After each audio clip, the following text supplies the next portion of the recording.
About a week or so ago, while Michael Gudinski, our talent coordinator, was in London, he had time to have a quick rave with Phil Collins from Genesis.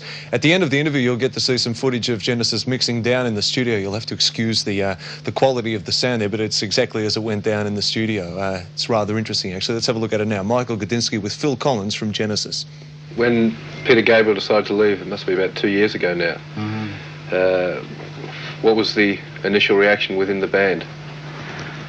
Well, I mean, obviously, one tries to persuade the guy to stay because it's, you know, not sort of pleased, but that's the fact that we believed that at that point we were getting to the point where we could do anything we wanted to do. I was doing Brand X, you know, my own band, and anybody could have done what they wanted to. It could have been worked out. But quite rightly, I think, Peter decided that he wanted to have more control over his own songs. That everyone writes individually, you see, as well as collectively. So he has a whole backlog of songs, and he felt he wanted to be more in control and not compromise his ideas in the same way that Steve's just done. You know, he has exactly the same kind of feeling. So you leave. I mean, we're all three of us that are left. You know, we enjoy writing together, and we're quite prepared to make some of the compromises with our own music. You know, if I bring a piece in and Tony likes something about it and doesn't like something about it, we'll sort it out as opposed to being totally a dictator, you know. Anyway, get back to the point. I mean, we tried to work things out, but I mean, he wanted to leave, and so from that moment on, I mean, we still had 3 months of touring to do, you know, with this situation. So there was no bad vibes or anything. Everyone was quite happy. But from that moment on, we talked in groups. You know, the four of us got together every now and again to talk about what we were going to do, whether we were going to carry on or what. And we decided to leave it until we had the music. So we had this music in the rehearsal room, and we started playing it, and it really took off. And so, you know, we kind of decided that we were going to carry on anyway. Yeah. I mean, to my point of view, I knew the band, not with me as a singer, because at that point I had no idea, but just the band could sustain itself, you know, because the band was good enough. It was like 4/5 of the writing material left. Yeah, well, from the point of view, it must have been quite frightening in the sense of the tour coming up, and that the band had really got to a point where, like you say, it could have done anything, and it must have been like, you know, where's Peter going to, in that sense that yeah, I mean, we had it all before us. we didn't have anything like tours would have been immediately scotched, you know. I mean, just sort of, we always decide what we're going to do if we can make a record, because that's really the most important thing, you know, getting our music onto a record.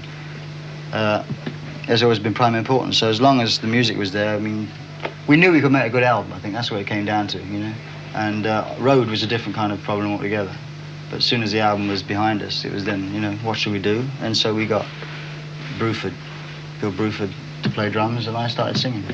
But before the decision was made for you to start singing, I believe there was audition after audition. Is that? Yeah, it was kind of leisurely, though. It was quite a leisurely sort of panic. I mean, he left, and we started rehearsing as a four-piece. I was going to sing a few of the songs, the quieter songs, because I'd never sang any of the louder songs, because I was always playing the drums, right? So we put an advert in the Melody Maker, you know, Genesis / Yes type group want singer, right? And see what we came up with. And we did come up with a few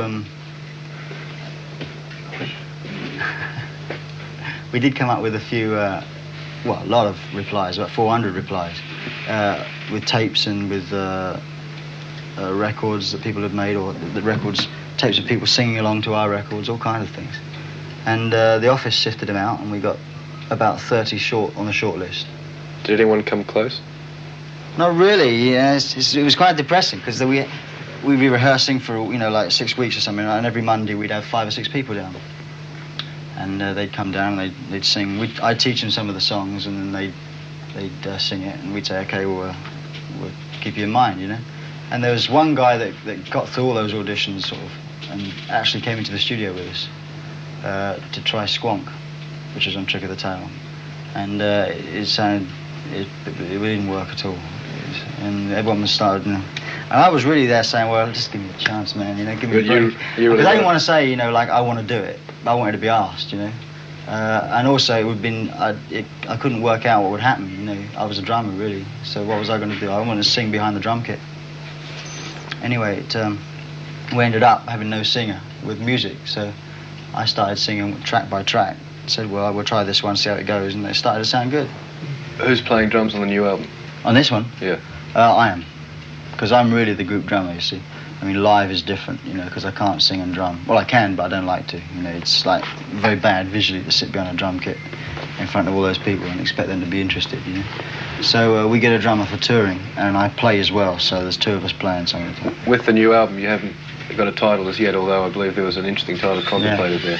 Yeah, we thought when Steve left that we'd call it, and then there were three, but or round three, after seconds out, you know.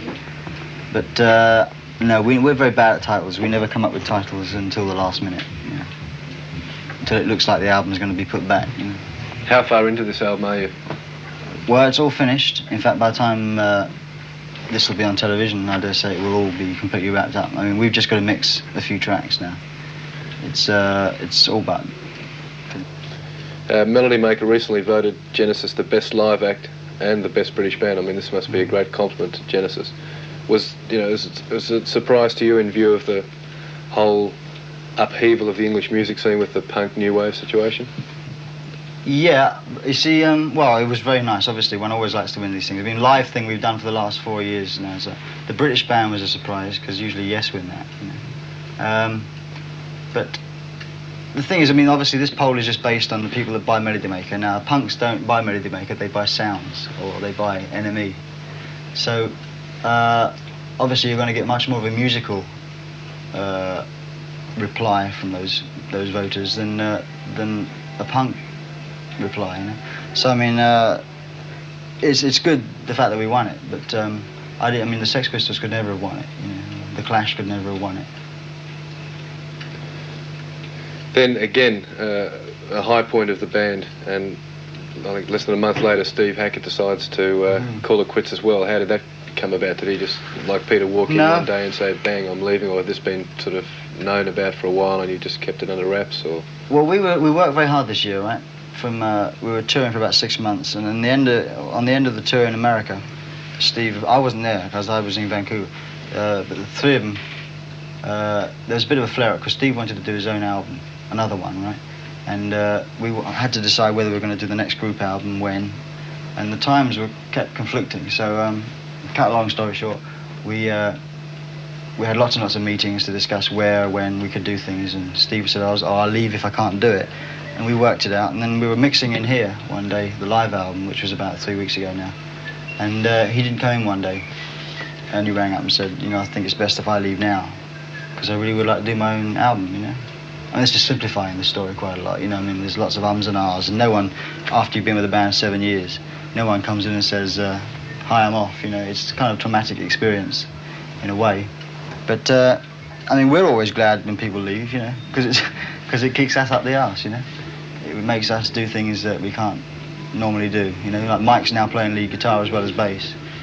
That's not to say we won't get a guitarist, but I mean, for live anyway. But I mean, you know, the three of us have made this album, and it doesn't sound much different from another Genesis album, apart from the songs being a lot better, of course. Well, being 100% better than anything else we've ever done.